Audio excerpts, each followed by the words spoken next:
Imagine waking up one morning to find your country has doubled in size, not through war, but with the stroke of a pen.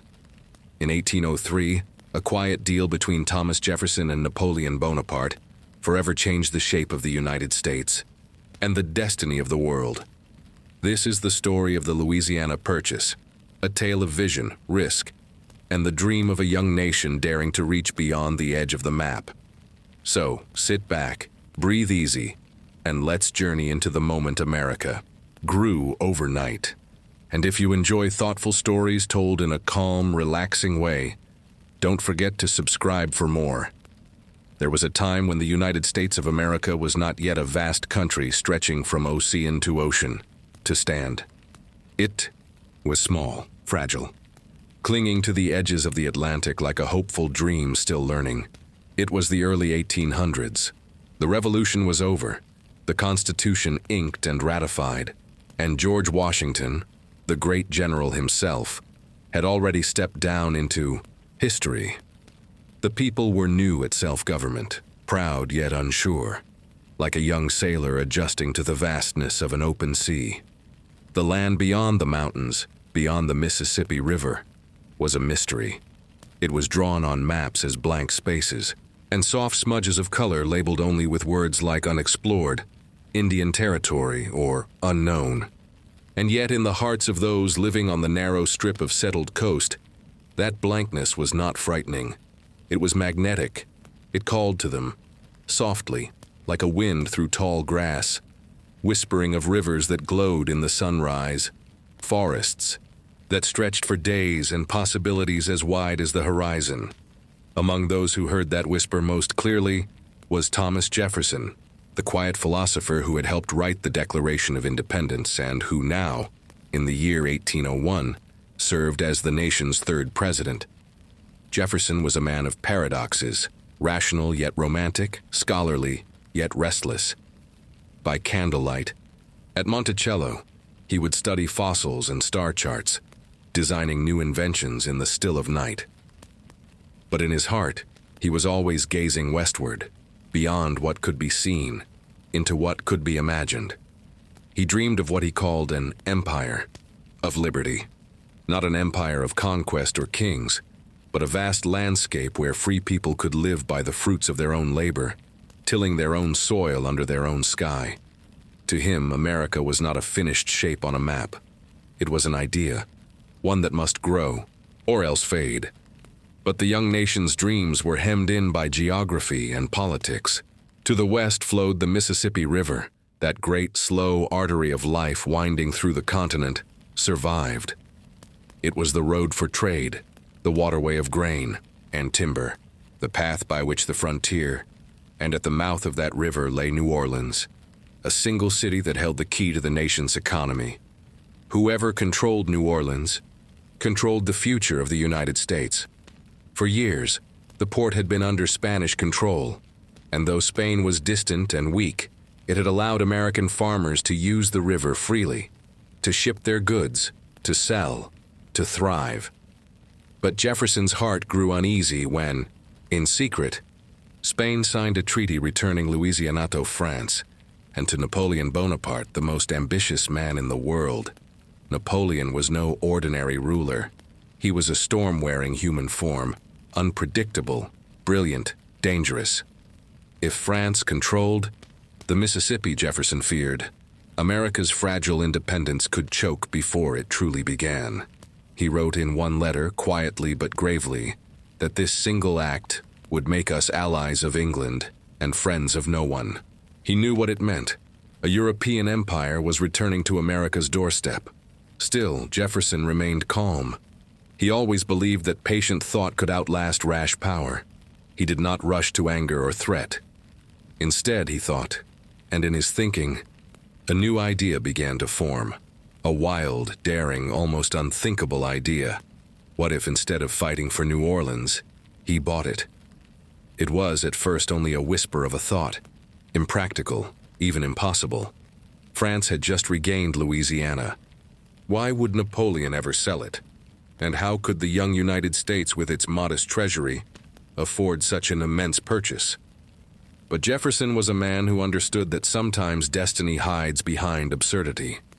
He once said that the earth belongs in usufruct to the living, meaning it is our duty to shape the world not for ourselves, but for the generations to. And so, he sent quiet feelers to France.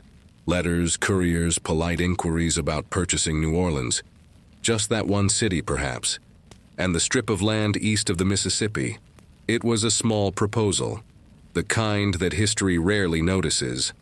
But history was listening. As Jefferson's envoys sailed across the Atlantic, America held its breath. The nation was still more dream than power. Its navy small, its army smaller, its treasury modest. And yet its people believed almost fiercely in their future. Farmers spoke of cheap land. Merchants imagined ships sailing further inland. Politicians argued over ideals. The Constitution, the limits of government, the meaning of expansion. In taverns and drawing rooms, the talk of the day was the same. Would Jefferson really try to buy a city from Napoleon? And if he did, and would the old world even take the new one seriously? But in Jefferson's mind, there was no choice. He believed America's independence depended not on wealth or armies, but on space, on giving citizens the room to live freely, away from the pressures and hierarchies of Europe. To him, land was liberty made visible. Still, even he could not imagine what was about to happen. He thought he was asking for one city and a bit of land. Instead, he would be offered nearly 1 million square miles, an empire for a handful of coins, a continent for a letter. But that story, the astonishing deal itself, would come soon. For now, in this first chapter, it is enough to rest in the quiet before the storm. A small nation of farmers, dreamers, and thinkers standing on the edge of the known world, watching the western horizon shimmer in the fading light, unaware that within 2 short years, their country would double in size. At Monticello, Jefferson would sit by the glow of a single lamp, reading reports from his ministers and writing notes to Congress. Outside his window, the hills of Virginia rolled softly under the stars. He would pause often, gazing into that night sky, the same sky that hung over the Mississippi, over the plains, over the distant mountains he had never seen. He knew that beyond that horizon lay the future, not yet drawn, not yet claimed, but waiting. And as the world slept, he dreamed, not of conquest, but of possibility. A nation wide enough for all its children, a republic that could last 1,000 years, the dream of America expanding quietly like dawn.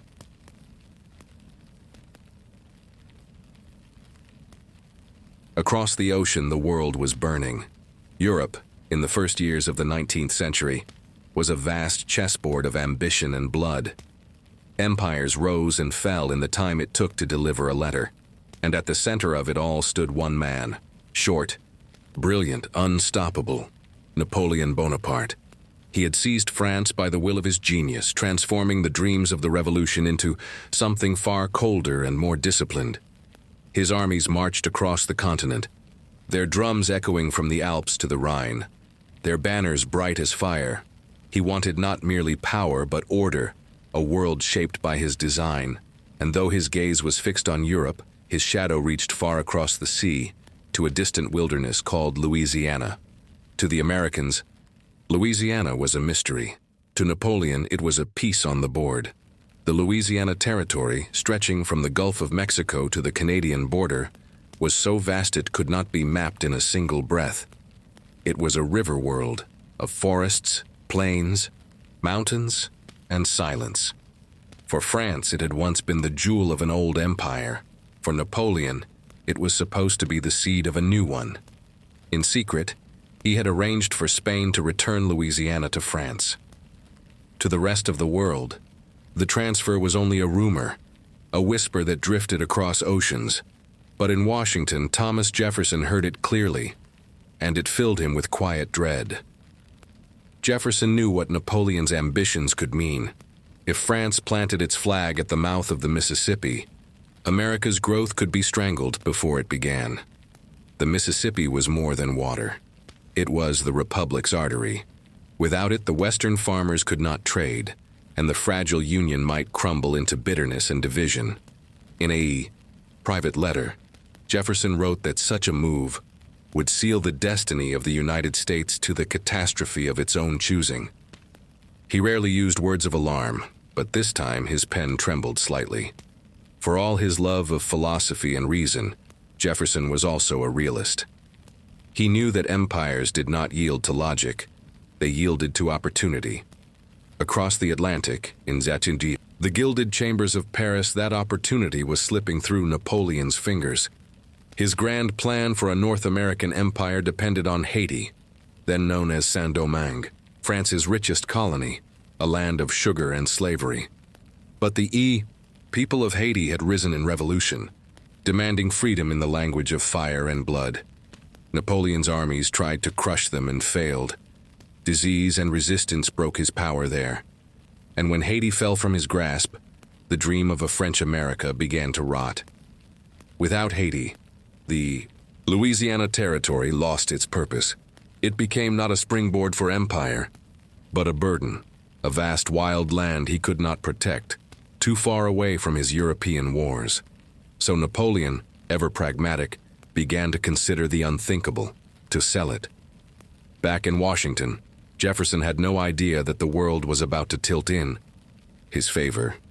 He had instructed his ministers, Robert Livingston in Paris and later James Monroe, his trusted friend, to offer to buy New Orleans and a small portion of land nearby, just enough to secure the river. Nothing more. It was a cautious move, modest, polite, legally tidy. But diplomacy is a dance of timing, and in that spring of 1803 the rhythm changed. Napoleon, desperate for funds to fuel his wars in Europe, turned to his finance minister, Barbé Marbois, and said almost casually, "What will they give for the whole of Louisiana?" The minister stared, unsure he'd heard correctly. Napoleon repeated it. All of it. The offer was extraordinary. For the Americans, it was as though the sky itself had opened. 1,000,000 square miles, nearly half a continent, offered for sale. When the news reached Livingston and Monroe in Paris, they were stunned. They had no authorization to buy such an expanse. Their instructions mentioned only one city, and yet to refuse would be madness. They hesitated for only a moment, then began to negotiate. Cautious, yet breathless. The deal they struck was astonishing. For $15 million, France would sell the entire Louisiana Territory to the United States. The price was low, almost absurd, about 4 cents per acre. But even at that, it was more than the American treasury comfortably held. It would require trust and borrowing and belief in a dream large enough to match the continent itself. Meanwhile, Jefferson, in Washington, remained in suspense. He did not yet know the offer had been made. He spent his nights pacing the long halls of the president's house, writing in his neat hand, wondering whether war or peace would come first. Outside, spring was blooming. Trees along the Potomac were pale with new leaves. The air smelled of rain and possibility, and somewhere across the sea, history was already shifting. Napoleon's decision was not sentimental. He cared little for the future of the Americas. He wanted money, and he wanted to deny it to Britain. If he could not rule the Mississippi, better to sell it to the one nation, capable of keeping it from British hands. He told his ministers, "This succession of territory strengthens forever the power of the United States, and I have given England a rival that will humble her pride." And so, almost in spite, he changed the destiny of 2 continents. When the message finally crossed the Atlantic and reached Washington, Jefferson read it twice, then a third time, as though trying to be certain it was not a trick of light. $15 million for land that stretched from the Mississippi River to the distant Rocky Mountains, from the Gulf of Mexico to the northern prairies. It was, in a single stroke, the largest peaceful land transfer in human history. But with it came a question that would haunt Jefferson's nights. Could he do it? Was it constitutional for a president to buy land when the document he revered said nothing of the sort? He walked the gardens of the White House that evening in silence. The scent of spring lilac drifted on the air. He thought of the Constitution, the fragile parchment that had given order to liberty. He thought of the farmers who longed for land. He thought of future generations, of their hunger, their courage, their hope. He imagined a map, and on it the nation's borders swelling westward like dawn spreading across the sky. And perhaps as he paused there under the stars, he smiled, for he knew that some decisions must be made not by law but by vision. He would not let this chance pass. In that moment between two worlds, the old Europe of kings and the new America of dreams, history held its breath. The Atlantic winds whispered across the water. Paris glittered with war and light. Washington slept beneath the pale moon, and in that fragile quiet the shape of a nation began to change forever.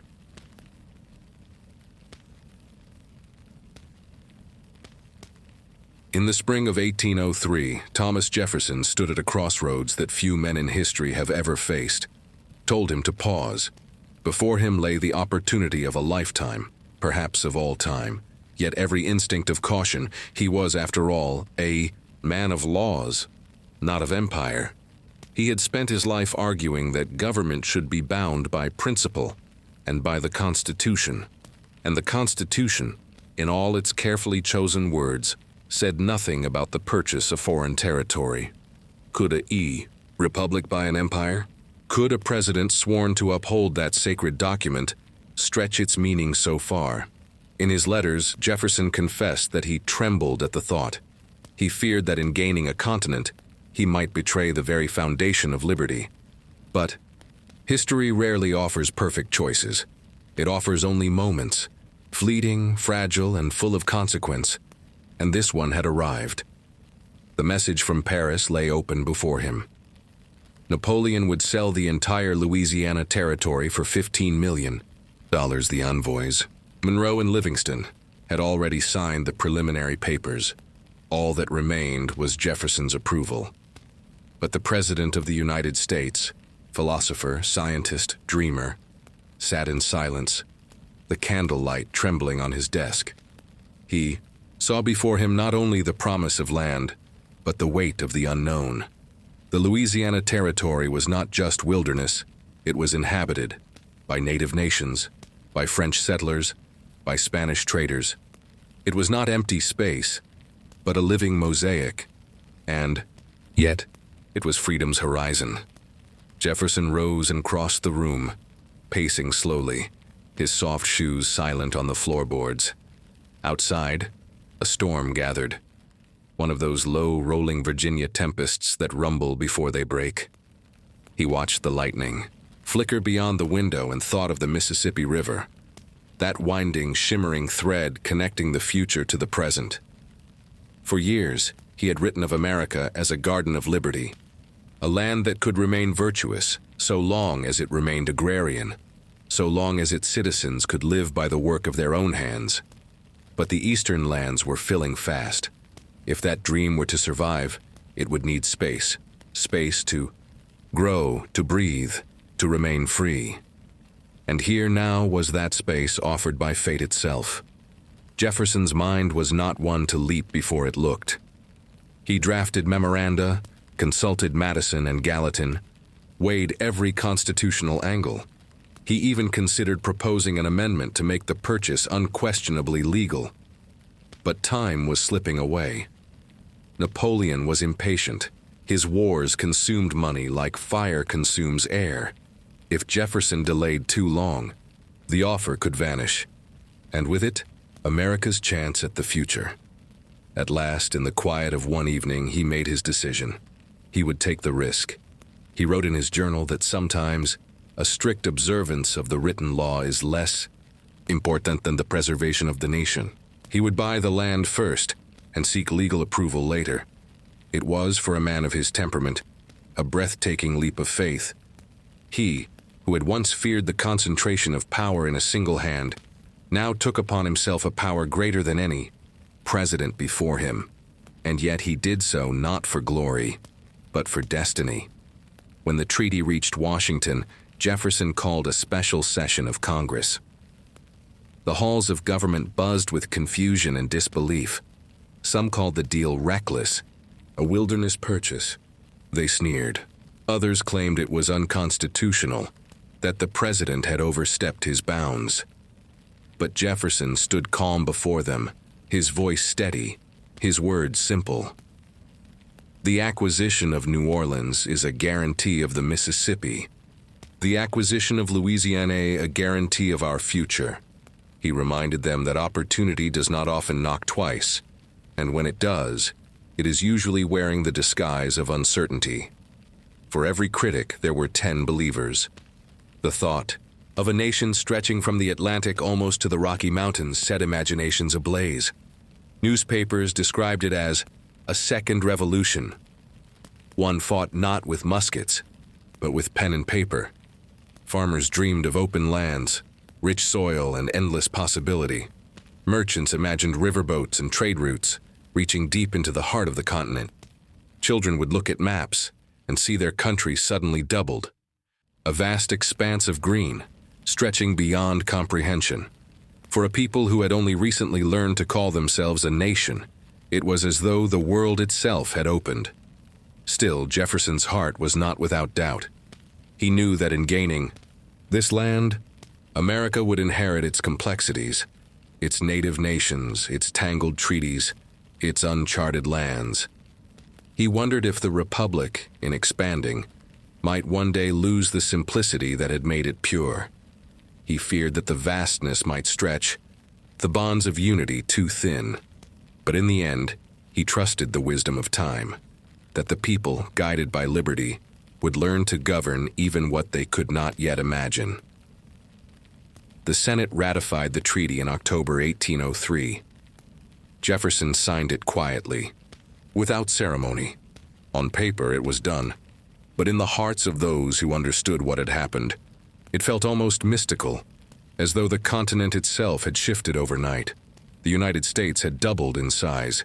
It was now a nation that touched not only rivers and forests, but the very edges of the unknown. In New Orleans, French officials lowered their tricolor flag for the last time. An American flag rose slowly in its place, catching the southern breeze. There was no cannon fire, no cheering crowd, only silence and the faint cry of gulls over the river. The French soldiers saluted. The Americans nodded, and in that quiet exchange, one world passed into another. Jefferson watched from afar. He never traveled to Louisiana himself. For him, it existed not as a place, but as an idea, a promise unfolding just beyond sight. When he wrote to Congress later, his words carried both triumph and humility. The acquisition of this territory will give room enough for our descendants to the 1,000th generation. He believed deeply that the land was not a conquest but a trust, a canvas for democracy painted by time and the courage of ordinary people. And yet, in the still moments of the night, he must have felt the weight of what he had done.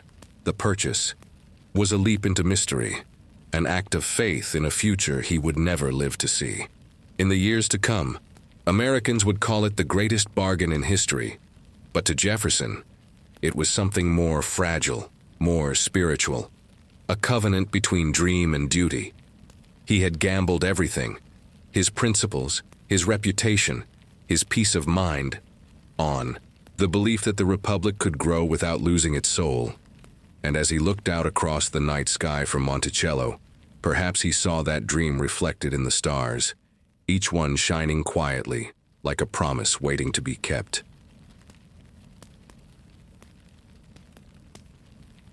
When the news spread across the United States that the nation had doubled in size, it did not arrive with trumpets or celebration. It arrived quietly, by newspaper, by letter, by word of mouth, and yet it carried the weight of astonishment. $15 million, 828,000 square miles, an empire of rivers, forests, plains, and mountains. The people of the young republic stood still for a moment, as though trying to picture a world they had never seen. In Boston and Philadelphia, printers worked late into the night, their presses thudding softly, ink staining their hands. Headlines marveled, "America secures vast western lands." But the editorials were divided. Some called it the boldest act in the nation's history. Others warned that it was the beginning of its unraveling. For every farmer who dreamed of land, there was a banker who feared bankruptcy. For every poet who saw destiny, there was a lawyer who saw danger. The Republic was, as ever, a chorus of competing voices, loud, opinionated, and alive. In New England, the Federalists gathered in their parlors and drawing rooms, frowning over the map spread before them. They worried that the purchase would dilute their power, that the new western lands, filled with frontier settlers, would favor Jefferson's Democratic Republicans. They whispered that the president had acted like a king, signing treaties and spending millions without clear authority. Some even murmured about secession, about breaking away from a government that seemed to be changing faster than they could bear. But most Americans didn't think in terms of politics. They thought of rivers and soil, of opportunity and space. They saw in this strange and sudden acquisition a chance to begin again. In frontier towns along the Ohio River, the news was greeted with something close to joy. Men in worn coats gathered in taverns, maps unrolled across, tables sticky with ale. They pointed westward, to lands they had heard of only in stories, and spoke of fertile valleys, of herds of buffalo, of skies so wide they could make a man forget his troubles. A blacksmith in Kentucky is said to have whispered, half in disbelief, "So that's all ours now?" No one could quite answer him. In Washington, the reaction was more complicated.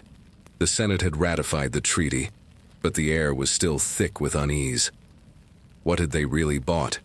Few men alive had ever seen even a fraction of the territory. The maps were little more than guesses, great blank spaces where cartographers had written words like unknown or unexplored. To many, the Louisiana Purchase felt less like a purchase and more like a promise wrapped in mystery. Jefferson's cabinet worked late into the night, drafting letters, preparing documents, trying to make sense of the numbers and boundaries. Albert Gallatin, the Secretary of the Treasury, calculated that the purchase amounted to about 3 cents an acre. 3 cents for land stretching from the Mississippi River to the Rocky Mountains. It was a price that almost seemed to mock reason. Some in Congress joked that they had bought a great desert. Others believed they had secured the soul of America itself. Useless, empty, distant. History would decide who was right. And yet, beneath the debates and calculations, there was something quieter at work. A feeling that the country had outgrown its reflection. A sense that its destiny had expanded faster than its understanding. What did it mean to be American now? Were they still a small republic clinging to the Atlantic coast? Or something larger, something that reached toward the horizon and beyond? Jefferson himself seemed both exhilarated and burdened. He knew that expansion would test the nation's unity, its conscience, and its courage. He had lit a candle whose glow would spread far, but also cast new shadows. In New Orleans, where the handover took place, the reaction was deeply human. French families wept as they lowered their flag. American officials, dressed in plain coats, watched in silence. Some locals feared that life under the new government would strip away their culture and language. Others hoped that the Americans would bring stability and trade. When the French tricolor came down, the crowd did not cheer. It merely stood still, watching as history changed direction in the span of a heartbeat. A few people crossed themselves. A child cried, and the river kept flowing, indifferent to human ceremony. Across the Atlantic, in Paris, the French newspapers barely mentioned the Napoleon had moved on to other wars, other dreams. For him, Louisiana was merely a pawn on the global chessboard, traded for cash to fund his next campaign. But for Jefferson, it was the heart of a new chapter. He understood that the Louisiana Purchase was not merely an act of diplomacy or geography. It was a philosophical statement, that the future belonged not to kings and empires, but to citizens and their quiet. Courage to explore. Not everyone shared that vision. Many indigenous nations who lived in the newly purchased lands had no say in the transaction that now claimed to own them. To them, the purchase was a fiction. Their rivers and forests could not be bought or sold by men who had never seen them. This contradiction haunted Jefferson. He spoke often of liberty and equality, and yet, his expansionist dream rested on a foundation of displacement. He told himself that civilization would bring peace, that agriculture and education would replace war.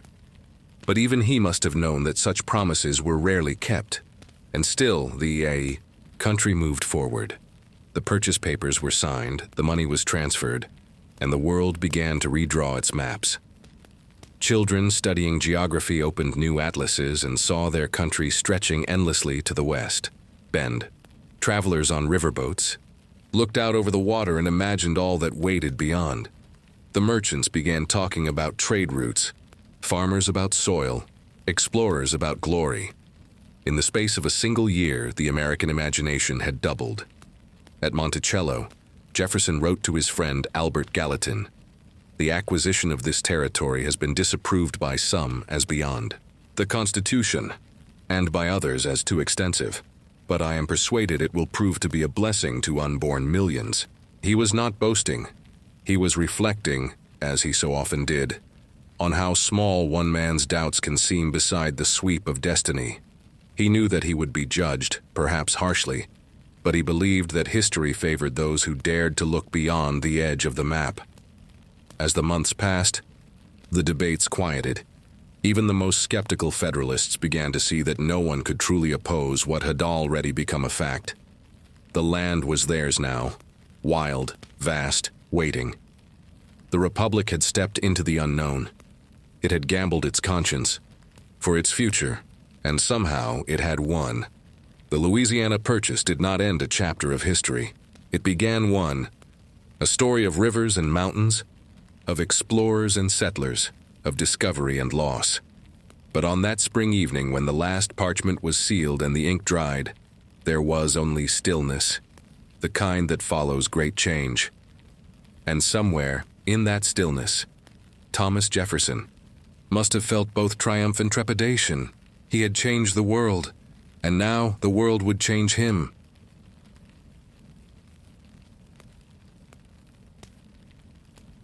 The ink had dried on the treaty, and yet the meaning of it was still sinking in. America had doubled overnight, but growth, like dawn, is never without shadow. Jefferson's bold stroke of the pen had opened the gates of the continent, and through those gates flowed questions that no law could easily answer. What truly was the cost of land? What was the price of so much promise? To Jefferson, it seemed simple at first. $15 million, a fortune and a miracle. He imagined the land as an untouched garden, waiting for honest hands and free minds. He wrote that it would become a vast field for experiment in liberty. But liberty in practice is never pure. The purchase did not empty the wilderness. It merely changed its landlords. And on that new-drawn map lived hundreds of indigenous nations: Osage, Sioux, Mandan, Omaha, Comanche, people who had walked those plains for centuries. They had not been asked if their world was for sale. Jefferson struggled with this truth. He spoke kindly in public of coexistence and friendship, but in private letters he wrote of a different vision, of moving tribes beyond the Mississippi, of teaching them agriculture to make them dependent, of drawing them, gently but firmly, into the orbit of the Republic. He convinced himself it was benevolence, but even benevolence, when bound to power, can wear the face of conquest. At Monticello, he pondered it late into the night, walking beneath the lanterns of his study, listening to the wind through the pines, and wondering whether destiny could be both merciful and just. Beyond philosophy lay the arithmetic of empire. $15 million had to be paid, half in American bonds, half in gold. The treasury, already stretched thin, borrowed heavily. Ships crossed the Atlantic carrying coin that glimmered in candlelight below deck.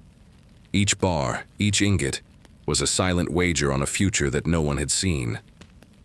Gallatin, Jefferson's meticulous Secretary of the Treasury, calculated that it would take years to repay. He was not alarmed, only awed. He said, "We are paying not for land, but for time." Yet even as the accountants tallied, a deeper reckoning stirred beneath the surface. To the enslaved people who toiled on plantations from Virginia to the Carolinas, the purchase was a promise that did not include them. Expansion meant more cotton, more fields, and with it the bitter growth of the slave economy. Jefferson, who wrote that all men are created equal, owned more than 600 souls in bondage. In the quiet hours, he must have felt the fracture between his ideals and his reality, a wound that widened as the Republic grew. Freedom for some, built on the labor of others, a contradiction vast as the territory itself. Still, Americans dreamed. They saw rivers that shone like mirrors in the sun, prairies stretching beyond the reach of memory, mountains rising like ancient temples. Painters and poets called it the New Eden. Preachers spoke of providence. Farmers saw land enough for generations, and always. The wagons began to roll, creaking westward, laden with hope, grain, and family portraits wrapped in cloth. Each wheel turn was a hymn to ambition, each hoofbeat an echo of Jefferson's gamble. But every empire, even one born of freedom, carries its weight. As settlers pushed west, conflicts followed, skirmishes with tribes, disputes over boundaries, rivalries between territories. The map was still wet with ink, and already human lives were blurring its lines. Jefferson received reports from the frontier, letters written in rough hands, telling of rivers crossed, treaties broken, fields claimed. He answered them with patience and hope, yet the pattern was clear. Expansion begat hunger, and hunger begat loss. In Washington, the Federalists watched with uneasy fascination. They had opposed the purchase, but now even they could not deny its momentum. Land meant voters, and voters meant power. The political balance of the young nation began to tilt toward the South, toward the West, toward a future no one could quite define. Jefferson's opponents muttered that he had unleashed something he could not control. Perhaps he had. But history does not ask permission. It moves forward, patient and unstoppable, like the Mississippi at flood. At night, Jefferson would step out onto the terrace of Monticello. He would gaze westward, though the horizon was hidden by trees. He imagined the wilderness beyond, the rivers winding through silence, the stars mirrored in unbroken water. In those moments, he must have felt both the grandeur and the gravity of what he had done. To hold an empire in trust, yet to believe in small, simple virtue. It was a paradox. Only a philosopher could endure. He once wrote, "The earth belongs to the living," and perhaps standing there, he wondered what the living would do with so much earth. There is a kind of loneliness that comes with vision. Jefferson felt it often. He was not a soldier or conqueror, but a thinker, and thinkers are cursed to see both, the light and the shadow of their own creations. He saw a republic expanding like dawn across the plains. He also saw the fragile thread of unity stretched thin. Would these distant territories remain loyal to the idea of America? Or would the vastness scatter its spirit like dust in the wind? He could not know. He could only hope. By 1804, the deal was complete. The payments were made, the boundaries loosely drawn. The United States, once a coastal nation, now owned the heart of a continent. But the purchase was not a conclusion. It was a question. What would they make of it? Would they build a republic of virtue or an empire of ambition? The answers would come slowly, in wagon ruts, in treaties, in the measured footsteps of explorers, and in every step, the weight of empire, pressed softly into the soil. It began with a letter. In June of 1803, before the purchase had even been fully approved, Thomas Jefferson sat at his desk in Monticello and wrote to a young man he trusted more than most, his private secretary, his protege, and in many ways, his spiritual son. Meriwether Lewis. The letter was long and deliberate, filled with the president's looping, careful handwriting. He asked Lewis to lead a journey into the unknown, to travel up the Missouri River, across mountains no American had ever crossed, and find, if possible, a water route to the Pacific Ocean. It would be a mission of science, of discovery, and of quiet wonder. And it would begin as soon as the snows melted. Lewis accepted without hesitation. He was 29 years old, a soldier, a scholar of nature, a man with a restless mind and a steady heart. He had spent years studying botany, medicine, and astronomy under Jefferson's guidance. To him, the West was not a wilderness to be conquered, but a mystery to be understood. He knew he could not go alone. He wrote to his old friend William Clark, a man of calm judgment and unshakable patience. Together, they would become two halves of one spirit. Lewis, the thinker and dreamer. Clark, the navigator and leader of men. Their expedition would later be known as the Corps of Discovery. That summer, as the first light broke over the Mississippi, boats were built, supplies packed, maps drawn. The men who volunteered were soldiers, hunters, blacksmiths, interpreters, a collection of skill and courage drawn together by curiosity. Jefferson himself oversaw the preparations. He sent scientific instruments, sextants, compasses, thermometers, notebooks, and small gifts of friendship, medals, ribbons and mirrors to offer the native tribes they would meet along the way. He told Lewis, "Your mission is to explore, to observe, and to bring back knowledge, not conquest." It was the kind of order only Jefferson would give, the dream of empire expressed as a dream of enlightenment. In May of 1804, the expedition left St. Louis. They rowed against the current, the great brown river folding and glinting beneath the morning sun. The men sang as they worked, their voices carrying over the water like the hum of bees. Ahead of them lay 2 years of uncertainty, storms, hunger, illness, and the endless silence of the plains. Behind them lay the world they knew. The journey was slow, but the world they moved through was anything but dull. They passed forests alive with birdsong, prairies that seemed to breathe beneath. The wind and skies so vast they made every man feel small. At night, Lewis would record in his journal the color of the soil, the habits of animals, the taste of unknown fruits. He wrote with a kind of reverence, as though each plant and stone were a word in the language of creation. Clark, more practical, measured distances and drew maps by firelight. His hands were rough, his drawings precise. Together, they captured the land not in chains or laws, but in ink, memory, and awe. By autumn, they reached the lands of the Mandan Nation, in what is now North Dakota. The tribe welcomed them with warmth and curiosity. They built a fort nearby and settled for the winter, the Missouri freezing into silence beside them. It was there that they met Sacagawea. She was a young Shoshone woman taken captive years earlier, now living among the Mandan with her French-Canadian husband, Toussaint Charbonneau. She was only 16, soft-spoken, resilient, and pregnant. Lewis and Clark quickly saw her worth. She spoke several native languages, knew the plants of the plains, and could read the land like a story she had heard since childhood. When spring came and the river thawed, she joined the expedition.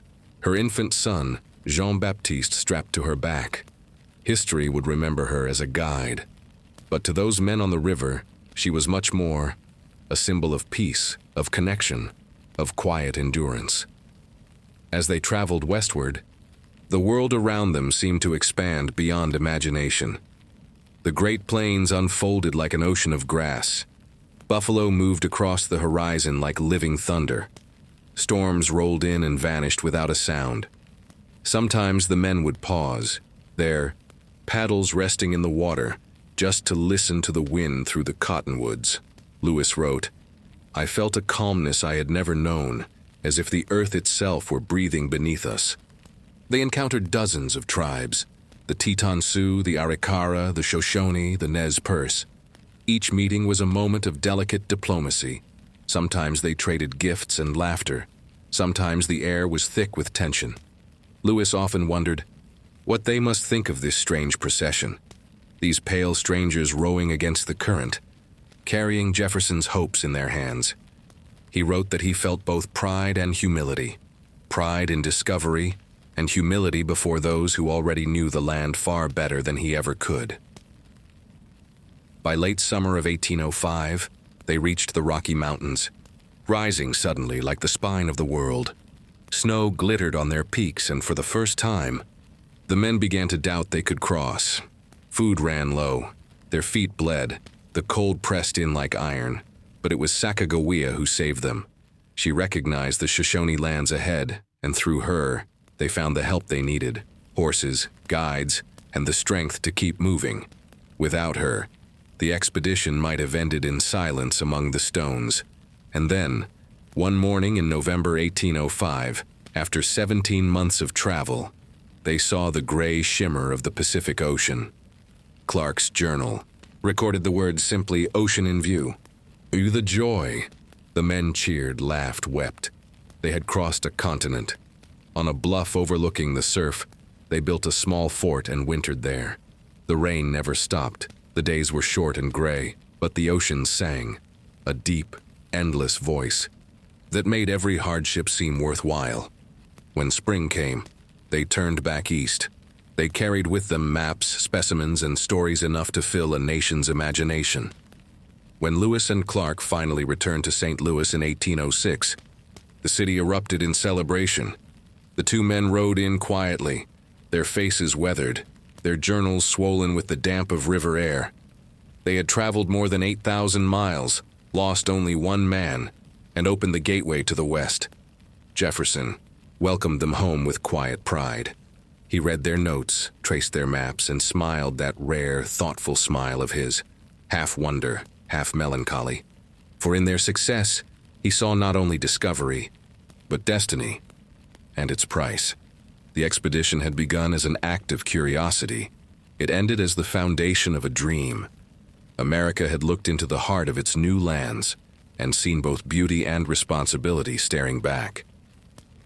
Lewis would later write, "The immensity of this country makes one feel both powerful and small, and perhaps that is how every generation would feel, standing before the vastness of the world they had inherited, a world born of courage, vision, and quiet faith."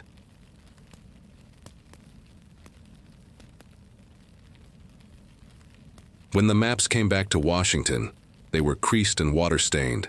The ink faded in places where rain and river had run together. But they were, in their way, the most beautiful things Jefferson had ever seen. Lines of rivers, careful arcs, mountains, tiny notes in Lewis's script, elk seen here, salt spring, good soil. They were the story of a new world written in the language of wonder. Jefferson unrolled them across his desk. The candlelight flickered, and the ink shimmered like veins of silver. To him, they were not merely geography. They were a promise, drawn by hand. For years he had dreamed of this, a continent that could hold not an empire of kings, but an empire of liberty, a vast expanse where free citizens could live close to the earth and their own conscience. Now, that dream seemed tangible. You could trace it with your finger, from the Mississippi to the Pacific, from what was to what might be. News of the Corps of Discovery spread like wildfire, in the taverns of Philadelphia, in the cabins of Kentucky. People spoke of rivers no one had seen, mountains that touched the sky, and tribes whose names they had never heard. To a restless young nation, it was more than adventure. It was validation. The country was no longer a cluster of coastal states. It was something larger, something bold, something destined. And yet, even as Americans celebrated, Jefferson felt a quieter kind of awe, mixed with unease. He understood what expansion meant, that the wilderness he loved would soon be claimed, fenced, and farmed, that the people who had lived there for centuries would be pushed aside, and that the delicate balance between curiosity and greed was already beginning to tilt. He wrote to a friend, "The path of discovery is ever shadowed by the footsteps that follow." Lewis and Clark became national heroes. But fame did not sit easily with them. Clark found work as a territorial governor, steady and practical as ever. Lewis, however, grew troubled. The quiet after the journey seemed unbearable. He had stared into the endlessness of the world, and now, confined to rooms and bureaucracy, his mind began to turn inward, darkly, restlessly. Jefferson loved him like a son. He wrote letters of encouragement, offered him new positions, but nothing could quite reach him. In 1809, at an inn on Sew, the Natchez Trace Meriwether Lewis died by his own hand. He was 35. When Jefferson received the news, he sat for a long time without speaking. He later wrote, "I have lost a part of myself." The nation mourned him as a hero, but Jefferson mourned him as a soul too sensitive for the noise of history. Meanwhile, the consequences of the Louisiana Purchase were unfolding faster than anyone could have imagined. Settlers streamed westward. Farmers, trappers, dreamers, and seekers. The promise of land was intoxicating. The soil was rich, the rivers were wide, and the word frontier became a kind of prayer. But for the native nations, the expansion was not a dream. It was a slow erasure. The treaties Jefferson hoped would ensure peace were often misunderstood, and soon broken. The very curiosity that had led to exploration gave way to ambition, and ambition to displacement. Jefferson had imagined harmony. Instead, he had sown complexity, a future that would test every moral fiber of the republic he had helped create. Still, in his quieter moments, he took solace in the intellectual beauty of what had been achieved. He read Lewis's journals again and again, the detailed descriptions of prairie dogs, the careful sketches of new flowers and birds. He saw in them the hand of a natural philosopher, someone who had loved the world as deeply as he had. Jefferson ordered that the specimens be displayed at the American Philosophical Society in Philadelphia. He wanted Americans to see the West not as conquest, but as a living laboratory of creation, a place to study, not to spoil. To some extent it worked. Interest in natural science blossomed. Young men carried notebooks instead of muskets. Exploration became not just an act of expansion, but of learning. And yet, underneath that optimism, the restless drumbeat of growth never stopped. In 1807, just 4 years after the Louisiana Purchase, a British ship fired on an American vessel, the Chesapeake. The young nation, still fragile, found itself once again caught between the ambitions of European empires. Jefferson, weary of war, tried diplomacy. But soon his presidency was shadowed by embargoes, criticism, and political fatigue. The same man who had dreamed of boundless horizons now found himself trapped by the realities of power. A reminder that every dream of freedom carries the weight of governance. In 1809, he retired from public life. He returned to Monticello to his books, his gardens, and his letters. From his hilltop home, Jefferson watched the country he had helped design grow beyond imagination. Wagons now rolled westward. Small towns dotted the edges of the frontier. Children who had never seen the ocean spoke of the Pacific as if it were destiny. He must have known, as he tended his vines or studied the stars from his porch, that the Louisiana Purchase had set something irreversible in motion. He once wrote, "The earth belongs to the living." But perhaps even he did not fully understand how quickly the living would take possession of it. Still, there were evenings when the past would visit him gently. He would read Lewis's notes under candlelight, the lines about the quiet rivers, the elk grazing under dawn mist, the vast skies that seemed to sing. And maybe, for a moment, he felt that he was again part of something pure. The simple joy of discovery, the stillness before history arrives. By the time Jefferson died on July 4, 1826, the 50th anniversary of the Declaration of Independence, the nation stretched from sea to shining sea. The dream he had once written into words had become a landscape. He and John Adams died within hours of each other, as if the two old revolutionaries had waited until the country they had imagined was secure enough to let them go. Outside, fireworks lit the night sky, but in Monticello, the only sound was the wind through the trees. It is said that Jefferson's last words were, "Is it the Fourth?" And yes, it was. The Louisiana Purchase had done more than double the size of the United States. It had doubled its soul, its questions, its contradictions, its possibilities. It had turned a nation of 13 coastal states into a people who believed the horizon was not an end, but an invitation. And that belief, that blend of wonder and will, would come to define America itself.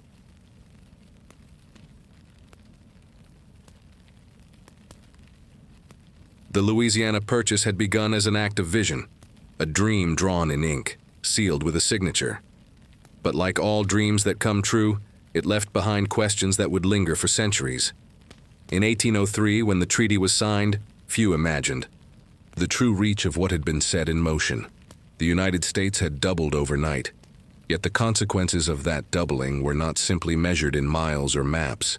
They were measured in lives, in cultures, in the quiet reshaping of the land itself. In the years that followed, the wilderness began to shrink beneath the weight of human hands. Fields replaced forests. Roads cut through valleys where buffalo once roamed. The Missouri and the Mississippi, once wild and unpredictable, were tamed and redirected by dams and levees. And, yet within that transformation, there was also a deep, unshakable sense of purpose. To many Americans, the land was not something to be conquered, but to be filled. With families, with hope, with the promise of a better tomorrow. The Louisiana Purchase had not only opened a continent, it had opened a state of mind. Still, not everyone could share in that vision. For the native nations, the westward surge of settlers was a slow and steady storm. Treaties written in distant rooms could not contain the tide. Homelands became property. Lines, the sacred ground, became real estate. Jefferson had once written, "It is our moral duty to live in friendship with the native inhabitants." He believed in his idealism, that coexistence was possible. But history moved faster than morality. The policies that followed, forced removals, broken promises, the trail of tears, were not Jefferson's intention, but they were his inheritance. They were the shadow cast by his dream.